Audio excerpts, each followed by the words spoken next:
Hello everyone. Today Legal Cart is going to discuss an important topic from the Hindu titled Democratic Engagement with a Digital Plugin.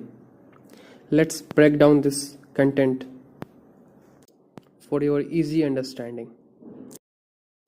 Let's look at the rise of digital platforms in politics. In recent years, we have seen an increasing shift from traditional political campaigns to more data-driven, digitally focused campaigns. Political parties across the world, including India, are now using advanced digital tools and platforms to target a specific group of voters. One major example of this trend is the Leave.eu campaign during the Brexit referendum in the United Kingdom. This campaign effectively used social media platforms to shape the public narrative and drive vote and engagement. हाल के वर्षों में हमने पारंपरिक राजनीतिक अभियानों से data आधारित digital अभियानों की ओर एक महत्वपूर्ण बदलाव देखा है। दुनिया भर के राजनीतिक दल, जिनमें भारत भी शामिल है, अब उन्नत डिजिटल उपकरणों और प्लेटफॉर्मों का उपयोग करके विशिष्ट मतदाता समूहों को लक्षित कर रहे हैं। इस प्रवृत्ति का एक महत्वपूर्ण उदाहरण यूनाइटेड किंगडम में ब्रेक्सिट जनमत संग्रह के दौरान Leave.eu अभियान है।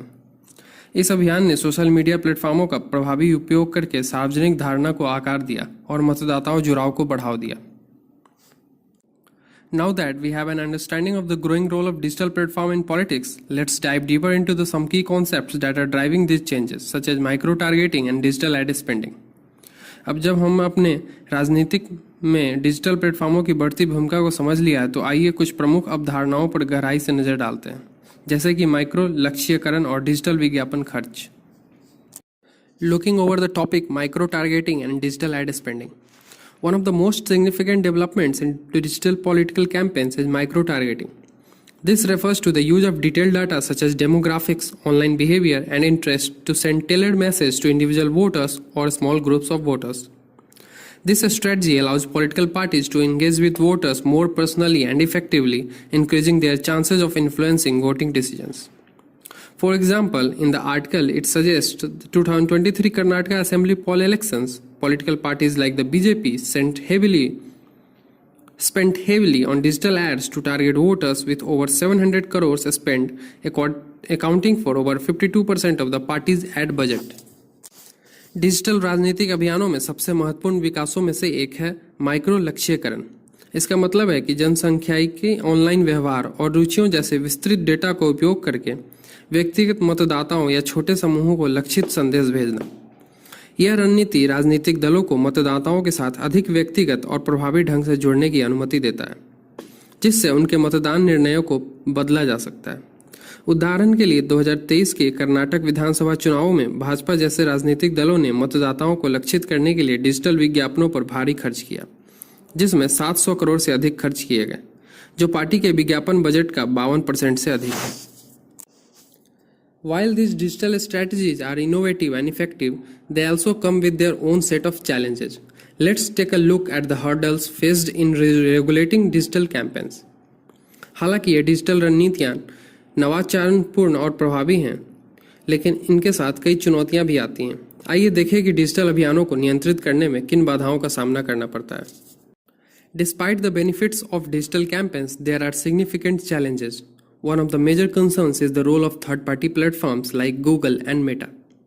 These platforms have immense control over what content is shown to voters, often using algorithm to promote certain political messages or ads. There is also a lack of transparency regarding how these ads are funded and how much influence third-party companies have on elections.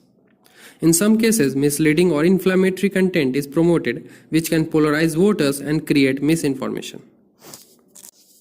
Digital अभियानों के लाभों के बावजूद इसमें कई महत्वपूर्ण चुनौतियां भी हैं। सबसे बड़ी चिंताओं में से एक है तृतीय पक्ष प्लेटफॉर्मों का होना, जैसे गूगल और मेटा की भूमिका। इन प्लेटफॉर्मों का इस बात पर अत्यधिक नियंत्रण होता है कि मतदाताओं को कौन सी सामग्री दिखाई जाए, और अक्सर एल्गोरिदम का उपयोग करके कुछ राजनीतिक संदेशों या विज्ञापनों को बढ़ावा दिया जाता है। इन विज्ञापनों के वित्त पोषण और तृतीय पक्ष कंपनियों का चुनावों पर कितना प्रभाव है, इस बारे में भी पारदर्शिता की कमी है। कुछ मामलों में भ्रामक या उकसाने वाली सामग्री को बढ़ावा दिया जाता है, जो मतदाताओं को ध्रुवीकृत कर सकता है और गलत जानकारी फैला सकता है। Recognizing these challenges is the first step, but how do we solve them? Now let's explore some potential solutions in the article to make digital campaigns more transparent and fair. इन चुनौतियों को समझना पहला कदम है, लेकिन हम इन्हें कैसे हल करें? आइए अब कुछ संभावित समाधानों की बात करें जो कि इस संपादकीय में दिया है, जो डिजिटल अभियानों को अधिक पारदर्शी और निष्पक्ष बना सके। To address these challenges, regulatory frameworks need to be strengthened. The editorial suggests that bodies like the Election Commission should establish clearer rules for digital campaigns to prevent unfair advantage. Balanced resource allocation is also important. Political parties should distribute their spending equally across different platforms like TV, print, and digital media to ensure a level playing field. There should also be a code of conduct for third-party companies like Google, Meta, and others that ensures transparency and accountability. इन चुनौतियों से निपटने के लिए नियामक ढांचे को मजबूत करने की आवश्यकता है। संपादकीय का सुझाव है कि चुनाव आयोग जैसे निकायों को डिजिटल अभियानों के लिए स्पष्ट नियम स्थापित करने चाहिए ताकि अनुचित लाभ से बचा जा सके। संतुलित संसाधन आवंटन भी महत्वपूर्ण है। राजनीतिक दलों की टीवी, प्रिंट और डिजिटल मीडिया जैसे विभिन्न प्लेटफॉर्मों पर अपने खर्च को समान रूप से वितरित करना चाहिए ताकि एक समान खेल का मैदान सुनिश्चित किया जा सके। गूगल, मेटा और अन्य जैसी तृतीय पक्ष कंपनियों के लिए आचार संहिता भी होनी चाहिए जो पारदर्शिता और जवाबदेही सुनिश्चित करे। With these solutions in mind, it's clear that the future of digital campaigning requires a balanced approach. Let's wrap up by discussing the overall impact of these strategies on democracy. इन समाधानों को ध्यान में रखते हुए यह स्पष्ट है कि डिजिटल अभियानों का भविष्य संतुलित दृष्टिकोण की मांग करता है। आइए समापन करते हैं और इन रणनीतियों का लोकतंत्र पर समग्र प्रभाव पर चर्चा करते हैं। In conclusion, while digital platforms offer new and innovative ways for political parties to connect with voters, they also present significant risk to democratic process.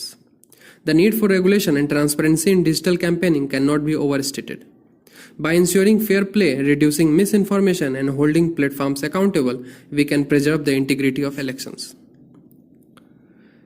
जहां डिजिटल प्लेटफॉर्म राजनीतिक दलों को मतदाताओं से जुड़ने के नए और अभिनव तरीके प्रदान करता है, वहीं वे लोकतांत्रिक प्रक्रियाओं के लिए महत्वपूर्ण जोखिम भी पेश करते हैं।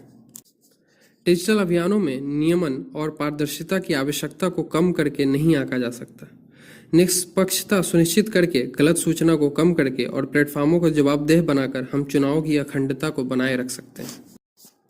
Digital platforms are transforming democracy, but with this transformation comes the responsibility of ensuring fairness, transparency, and accountability. As future leaders, it is essential to understand these dynamics for the betterment of our political systems. Digital platform लोकतंत्र को बदल रहे हैं, लेकिन इस परिवर्तन के साथ निष्पक्षता, पारदर्शिता और जवाबदेही सुनिश्चित करने की जिम्मेदारी भी आती है। भविष्य के नेताओं के रूप में हमारे राजनीतिक सिस्टम की बेहतरी के लिए इन गतिशीलताओं को समझना आवश्यक है। If you found this video informative, please like, share and subscribe to Legal Guard for more in-depth legal analysis. Till then, thank you so much. अगर आपको ये वीडियो अच्छा लगा तो प्लीज़ लाइक करें, शेयर करें और लीगल कार्ड को सब्सक्राइब करें ताकि हम ऐसे ही आपके लिए आगे से वीडियो लाते रहें। तब तक के लिए शुक्रिया।